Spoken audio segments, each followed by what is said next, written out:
la communauté internationale nous a demandé d'ouvrir nos frontières pour accueillir les réfugiés, principalement les réfugiés Hutus. Ils sont venus chez nous. Les efforts qui ont été faits par les gouvernements à l'époque pour les ramener dans leur pays étaient frustrés par la même communauté internationale. En 1997, honorable président, c'était notre guerre de libération.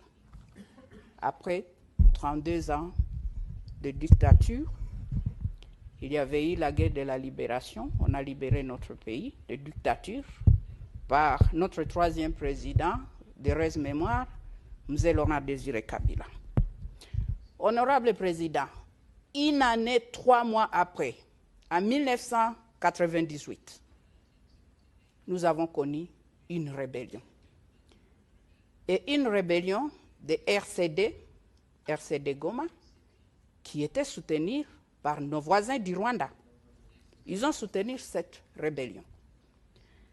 1998, la rébellion jusqu'à 2001, et c'est à cause de cette rébellion, honorable président, notre troisième président a été assassiné, M. Laurent Désiré Kabila, le 16 janvier 2001. Il était assassiné.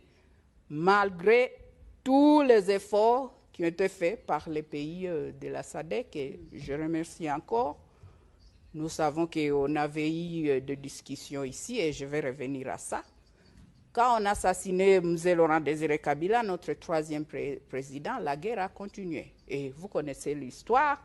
On a connu notre quatrième président, le président Joseph Kabila, qui à l'époque, il avait 29 ans, honorable président. 29 ans. Et c'est lui, après tout ça,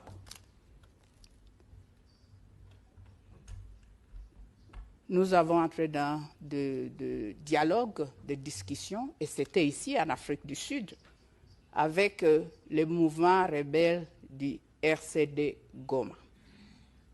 Et les autres, la société civile et des autres groupes d'opposition.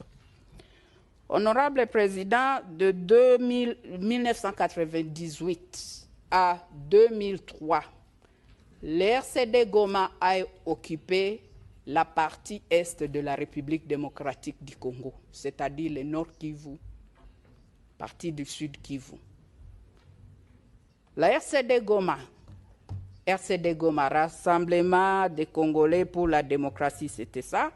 Ils ont occupé cette partie de la République démocratique du Congo avec le soutien de notre voisin, le Rwanda.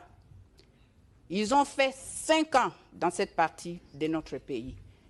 Mais ils n'ont jamais délogé les FDLR, qui sont des groupes de, je ne sais pas si c'est, comment je peux dire, ce sont des génocidaires, comme il dit, mais ce sont des Rwandais. Ce sont des Rwandais qui sont venus là, comme je vous ai expliqué, j'ai expliqué à cette auguste plénière, mais ils n'ont jamais délogé pendant 5 ans ces groupes de FDLR. Jusqu'à aujourd'hui, ils sont là-bas. Si eux, ils n'étaient pas en mesure de faire ça pendant 5 ans, qu'ils ont occupé notre territoire, honorable président, pourquoi nous parlons de cette histoire jusqu'à aujourd'hui? Excusez-moi, je vais dire, c'est de la mauvaise foi. Parce que l'FDLR a tué beaucoup de Congolais, plus que les Rwandais. L'FDLR opère dans notre territoire. Nous avons 2 345 000 km².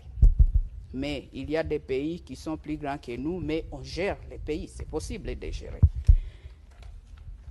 Honorable président, c'est ça le problème d'aujourd'hui. Le Rwanda a toujours dit que non, il y a des tentatives d'attaquer le pays, mais je ne sais pas s'il y a un seul jour, que l'honorable peut nous dire, et je ne crois pas que je demande une réponse, qui peut nous dire qu'il y a eu l'FDLR qui est entré dans leur territoire.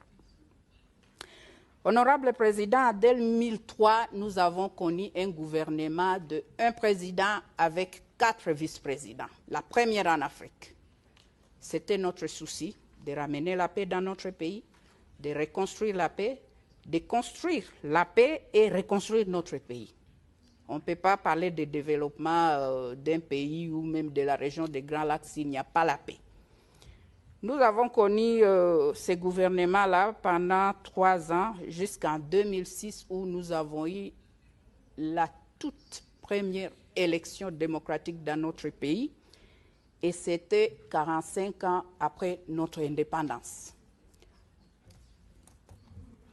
Tous les problèmes qui ont été présentés de RCD Goma, après qui est parti, ils ont recréé CNDP, après aujourd'hui on a les M23. On a résolu ces problèmes, honorable président. En 2013, les M23 que nous parlons aujourd'hui, que nous évoquons aujourd'hui, a été de fait par l'armée congolaise, les forces armées de la République démocratique du Congo.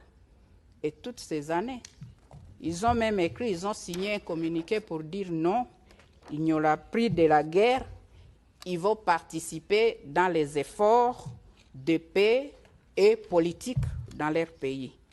Mais ça, chose étonnante, honorable président, qu'aujourd'hui nous parlons des M23 qui n'existaient plus pendant 8 ans.